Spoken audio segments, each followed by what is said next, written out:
Assalamualaikum warahmatullahi wabarakatuh. Perkenalkan, nama saya Rendiansyah Isbaropo dengan NIM 2412130021, jurusan Tadris Ilmu Pengetahuan Alam, Fakultas Tarbiyah dan Ilmu Keguruan Universitas Islam Negeri Dato Karama Palu. Pada kesempatan kali ini, saya akan menjelaskan materi terkait karakteristik, ciri, dan penerapan gelombang bunyi. Pernahkah kalian bertanya bagaimana suara bisa sampai ke telinga kita? Mengapa kita bisa mendengar musik, suara manusia, atau bahkan gema di pegunungan?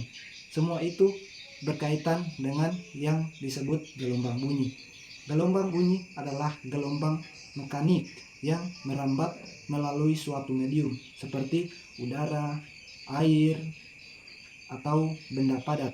Artinya, bunyi tidak dapat merambat di ruang hampa karena tidak ada medium yang menghantarkannya. Selain itu, gelombang bunyi merupakan gelombang longitudinal, yaitu arah getaran partikel searah dengan arah rambat gelombang. Selanjutnya, kita bahas ke karakteristik gelombang bunyi, yang dimana karakteristik pertama adalah frekuensi, yang dimana frekuensi tersebut merupakan jumlah getaran yang terjadi setiap detik dan diukur dalam suatu hertz. Frekuensi menentukan tinggi atau rendahnya suatu bunyi. Semakin besar frekuensi, maka semakin tinggi nada yang dihasilkan.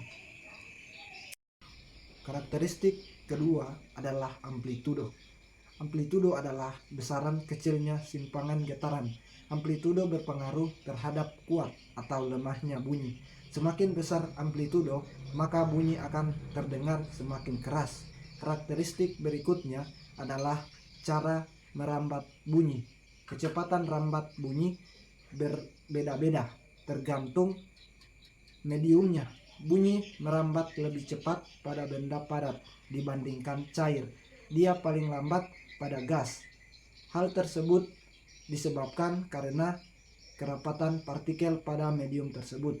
Selain itu, terdapat juga panjang gelombang, yaitu jarak antara dua rapatan atau dua regangan yang berurutan, serta periode, yaitu waktu yang dibutuhkan untuk satu kali getaran. Selanjutnya, kita masuk ke ciri gelombang bunyi, yang dimana gelombang bunyi memiliki beberapa ciri utama. Pertama, bunyi memerlukan medium untuk merambat. Kedua, bunyi termasuk gelombang longitudinal. Ketiga, gelombang bunyi dapat mengalami berbagai peristiwa seperti pemantulan, pembiasan, difraksi, dan interferensi. Pemantulan bunyi dapat kita lihat pada peristiwa gema dan gaung. Pembiasaan terjadi ketika bunyi merambat melalui medium dengan kerapatan berbeda. Difraksi adalah kemampuan bunyi untuk membelok ketika melewati celah sempit.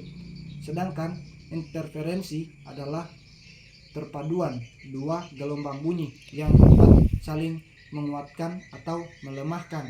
Selain itu, bunyi juga dapat mengalami resonansi, yaitu peristiwa ikut bergetarnya, yaitu suatu benda karena memiliki frekuensi yang sama dengan sumber bunyi. Terakhir, kita akan bahas penerapan gelombang bunyi dan dalam kehidupan sehari-hari.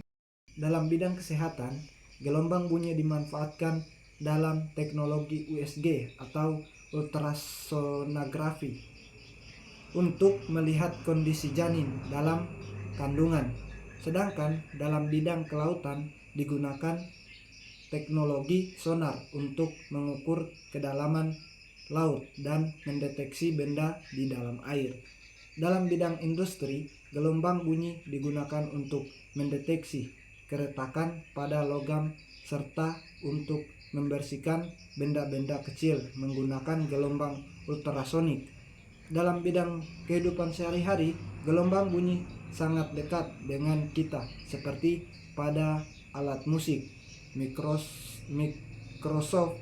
mikrofon, speaker, dan alat komunikasi seperti telepon. Dari penjelasan tersebut dapat disimpulkan bahwa gelombang bunyi memiliki karakteristik seperti frekuensi, amplitudo, dan kecepatan rambat, serta memiliki ciri khas berbagai gelombang mekanik longitudinal yang membutuhkan medium. Selain itu, gelombang bunyi memiliki banyak penerapan penting dalam berbagai bidang kehidupan. Itu saja yang dapat saya jelaskan terkait materi tersebut. Saya ucapkan banyak terima kasih. Assalamualaikum warahmatullahi wabarakatuh.